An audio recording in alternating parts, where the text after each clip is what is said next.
शरीर का।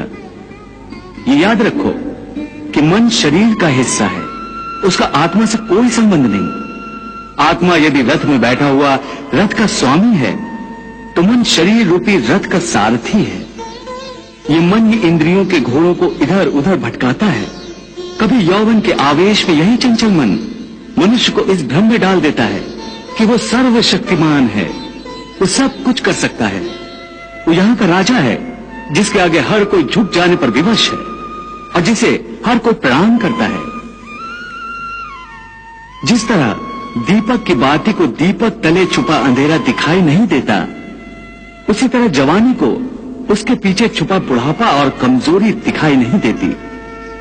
परंतु जब शरीर के दीपक में यौवन शक्ति का घी जल जल कर समाप्त होने लगता है और दीपक तले छुपा अंधेरा बढ़ने लगता है तो मनुष्य घबराकर चिल्लाने लगता है, मैं बीमार हूं।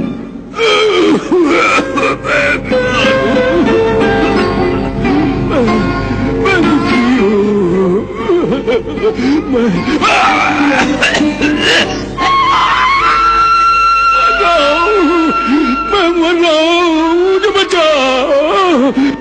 ये रोने का नाटक भी मन ही करता है। हे अर्जुन, मनुष्य को मैं के घमंड की मदिरा पिलाकर मदहोश करने वाला पाखंडी केवल मन है।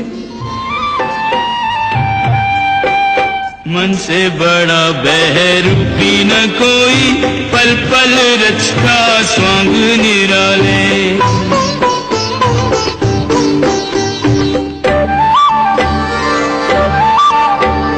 माया ममता में उलझा रहे वो, पड़ जाए जो मन के पाले।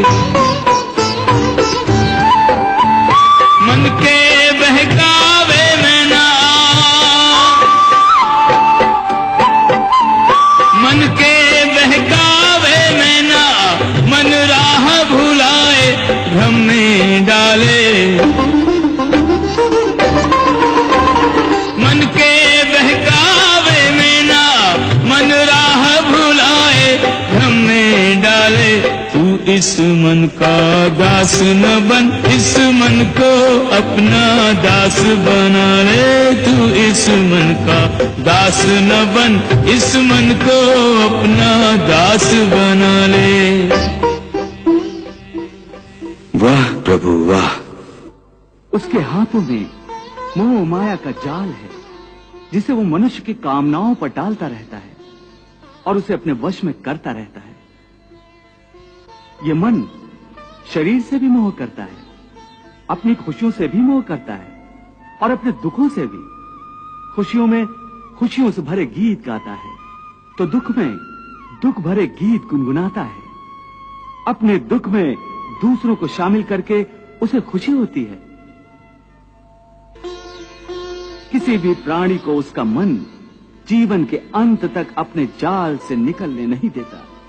रस्सी में बांधकर उसे तरह तरह के नाच नचवाता रहता है।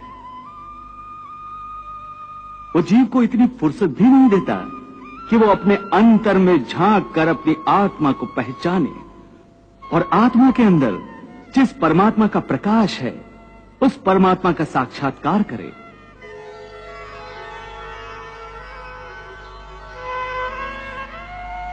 हे संजय, अपने परमात्मा की प्राप्ति की इच्छा प्रत्येक मनुष्य को होती है। मेरे मन में भी ये इच्छा है, परंतु परमात्मा का साक्षात्कार मुझे आज तक नहीं हुआ। कैसे होगा महाराज? क्यों? मैं अंधा हूं इसलिए? नहीं महाराज, अपने प्रभु के दर्शन के लिए तन की नहीं, मन की आंखों की आवश्यकता होती है। परंतु आपने तो अपने अंतर चक्षु बंद कर रखे हैं, फिर आपको प्रभु का साक्षात्कार कैसे हो सकता है? और मन की आंखें खुली न हों तो प्रभु आंखों के सामने भी हों तो दिखाई नहीं देते हैं। प्रभु, ये संजय कैसी उलझी उलझी बातें कर रहा है। जो उसके मन में है उसे स्पष्ट रूप से क्यों नहीं कहता? देवी, संजय ईश्वर पर आस्था रखता है, वो भगवान श्री कृष्ण का भक्त है, और दूसरी ओर वो महाराज धृतराष्ट्र का सेवक भी है। इसलिए उसे अपनी भक्ति और अपना सेवा धर्म दोनों ही निभाना पड़ रहा है। न तो वो अपने भगवान श्री कृष्ण के प्रभुत्व के विरुद्ध कुछ कह सकता है और न ही अपने स्वामी महाराज धृतराष्ट्र की इच्छा के विरुद्ध। इसलिए वो खुलकर कुछ कहना नहीं चाहता। इस दुविधा के होते हुए भी संजय ने बड़ी चतुराई से सच बात कह दी कि भगवान के दर्शन के लिए तन से कहीं अधिक मन की आंखों की आवश्यकता होती है, और महाराज धृतराष्ट्र तन और मन दोनों आंखों से अंधे हैं। संजय, तुम्हारी बातें भी श्री कृष्ण की बातों की तरह गोल मोल हैं, मेरी समझ में नहीं आती। तुम मुझे ये बताओ कि इस समय कुरुक्षेत्र में क्या हो रहा है? हे पार्थ, प्राणी के लिए आवश्यक है कि प्राणी अपने मन को काबू में करके अपने अंतर में झांक कर आत्मा को देखे। तब उस आत्मा के अंदर उसे परमात्मा का प्रकाश स्पष्ट दिखाई देगा।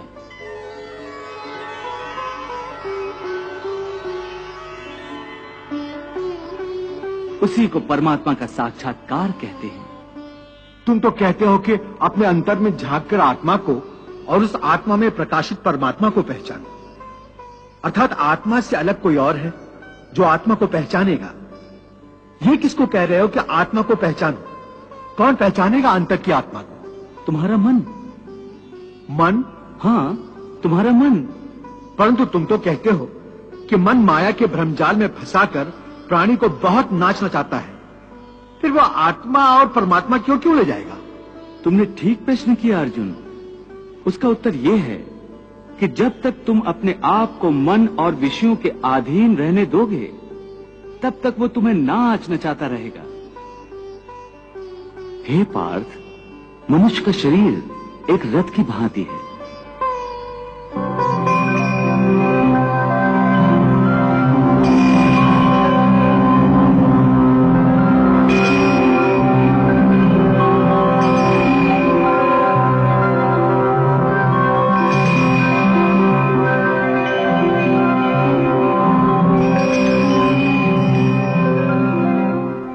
उस रथ के जो घोड़े हैं, उन्हें मनुष्य की इंद्रियां समझो। जैसे आंख, नाक,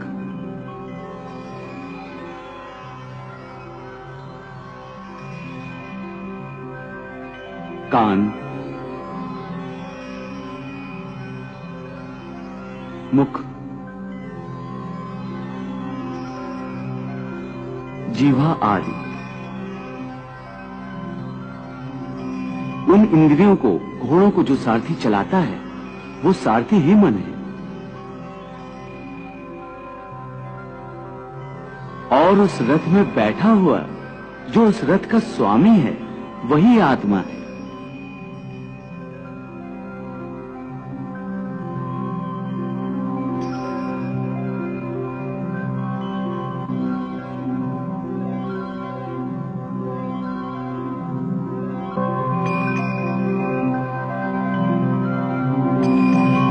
मनुष्य की इंद्रियां अपने विषयों की ओर आकर्षित होती रहती हैं।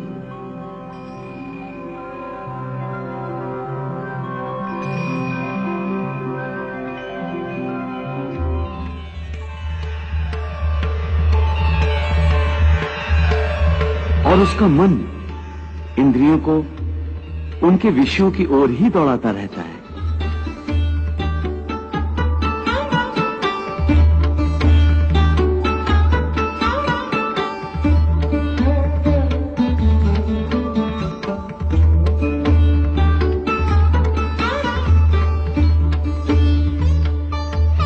ये तभी तक हो सकता है जब तक जीवात्मा अपने मन को अपने काबू में ना लाए।